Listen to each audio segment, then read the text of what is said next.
Hello again. I'm going to stick with the Bob Dylan thing for just one more lesson at least. I thought I would teach you one of his more popular songs. This one's Mr. Tambourine Man, and it's kind of the Byrds version of it, and it kind of goes like this. This is my own little take on it.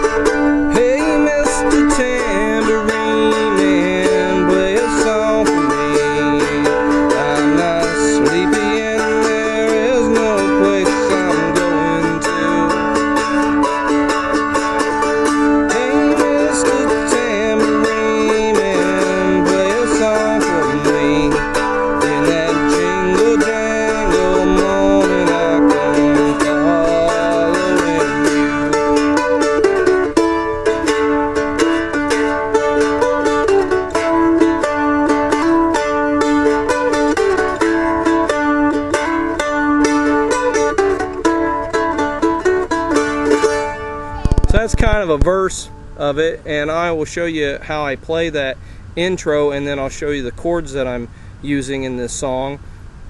I start off really either by strumming it or by kind of plucking these two strings in the middle, but the real note is just this A note that's the octave up from the bottom A, and then I play open on the D note. Or I'm sorry, I've got it backwards. It's the D note an octave up, that's the beginning note, and then I play the open A. And then back to the D note.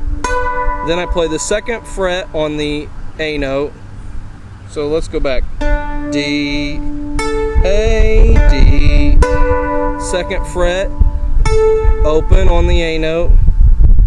Then the fifth fret on the D, fourth fret, second fret, open on the D, and then you repeat it.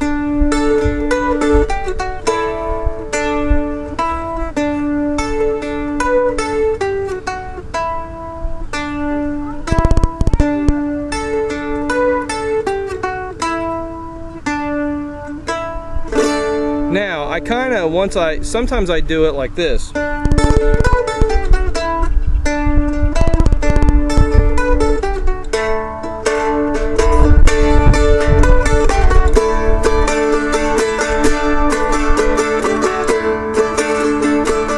So you start off real simple, and then you kind of build it as you go along, and it sort of gives it more, I think, kind of that bird sound. But what's neat is the Byrds, I think, I don't know, was it Roger McGuinn or whoever it was that was, no wait, Roger McGuinn, was he with the band? I don't remember who it was. Whoever it was that played guitar on this, which I'll probably look up and tell you in another video, because that's just the kind of person I am. But whoever it was that played the opening riff to this tune played it on a 12-string Rickenbacker. Well, a 12-string has the two groupings of strings just like the mandolin does, so what's really neat to me is you almost get that same sound that you would get on a 12-string. It's just kind of a little bit higher in the range. Then the next thing I do is, after I go to that, you go to a G chord, which you could play a G by fretting all the way across the 5th fret, or you can play a G like this, and this is again in Dead Man's tuning, or actually split Dead Man's tuning, that's all I'm talking about in this group of videos, because it seems like nobody else seems to be playing in this, other than, I did find one guy on YouTube that has been playing some stuff in this. I think he's over in England somewhere, but I really enjoyed listening to him. If you get a chance, you should look him up. I don't remember off the top of my head his name, but he really is a phenomenal mandolin player, and he plays a lot in this tuning. But anyhow, in this next song, or the next part of the song, you go up to a G chord, and what it is the 5th fret on the top D string, and then the 2nd fret on the A string, and you can just strum across, and that gives you basically your G chord with an A thrown in. So it's kind of a G2 chord, but you could just play the top 3 strings and get just a pure G chord if you wanted, but I find it sounds fuller if you play the whole thing. So you got a G chord, hey Mr. Tambourine Man, and then you slide it up to an A. So all you're doing is sliding it up 2 frets, and then you get an A. Now sometimes for variation I'll do this, or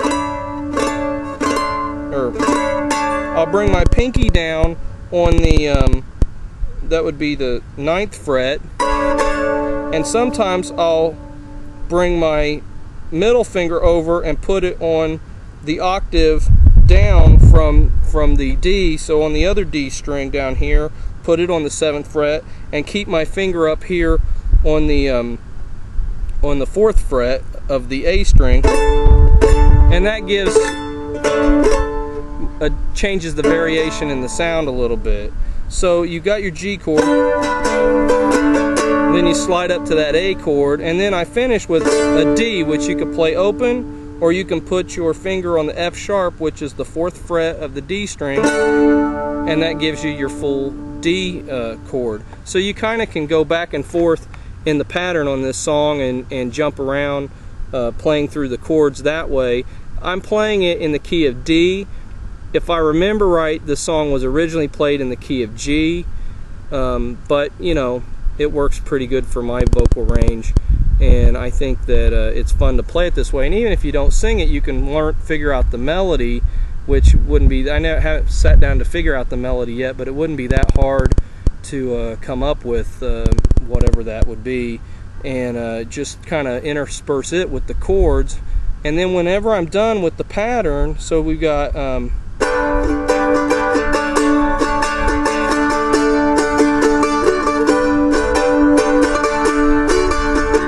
sometimes I'll bounce to the lower F sharp.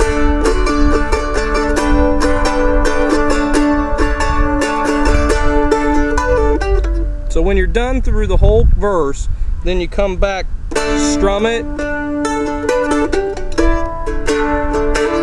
and sometimes I like to hammer on to that 2nd fret on the D string.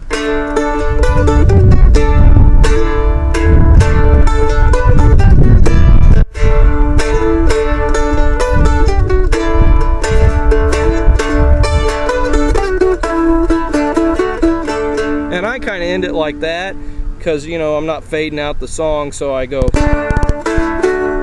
up to the 4th fret, so 2nd fret, 4th fret, 2nd fret, open, and then just strum it. And again, I don't know if you can see my other hand very good, but a lot of times I'm changing between strumming with the back of my fingertips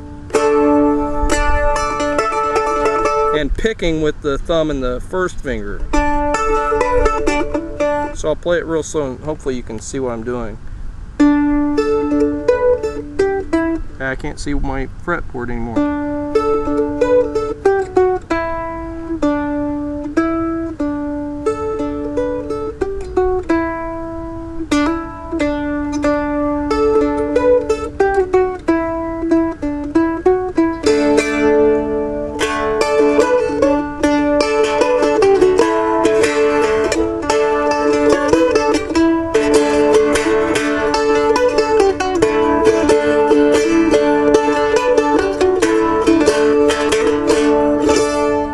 So those are some techniques that you can use when playing this song. Again, it's in split dead man's tuning, and again, if you want to, I have a whole bunch of stuff, other tunes that I've recorded on my blog. It's it's